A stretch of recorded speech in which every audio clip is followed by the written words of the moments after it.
A bully threw a piece of bread at the boy and mocked him in front of everyone. He could only stay there silently. When he got home, he opened his favorite sketchbook, the one thing that always helped calm him down. But someone had ruined every page with scribbles. He knew his sister had done it, but she refused to admit it. His old shoes were falling apart and nobody cared enough to replace them. So he had no choice but to wear his sister's old shoes to school. He used a black marker to cover the pink color, but even that didn't stop the teasing. His classmates quickly figured out the truth. The boy stayed quiet. Even his teacher seemed tired of dealing with him. Then came the school running race. He saw it as his chance to prove himself. When the race began, he sprinted as fast as he could. But just before the finish line, another girl suddenly passed him and won easily. After the race, she approached him and offered a handshake, but the boy was frustrated and coldly rejected her. Later, he ran into the same girl on the way home. She explained that she'd just moved to town. The next day, she asked to see his sketchbook. He still refused. Then she offered him a piece of gum. The boy accepted the small gesture of kindness. Eventually, he found the courage to show her his sketchbook. She looked through his drawings and smiled. She told him they were the best drawings she'd ever seen.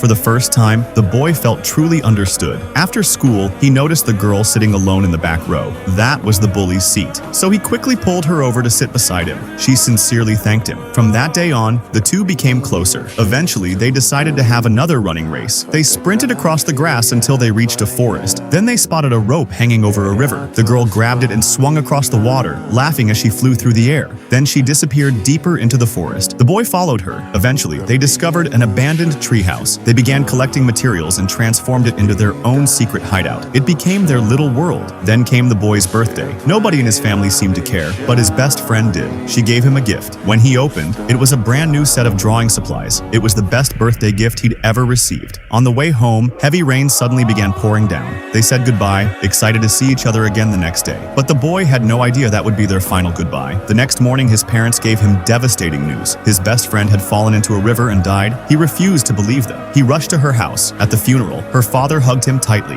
That's when the truth finally hit him. He ran to their secret forest, standing beside the place that belonged only to the two of them. Then he tripped over a branch. His father rushed over and helped him up. The boy finally broke down in tears. Later, he built a small wooden bridge across the river. He named it the Bridge to Wonderland. Then he placed his best friend's photograph on a tiny boat and gently sent it down the river. He hoped it would carry her memory safely toward heaven.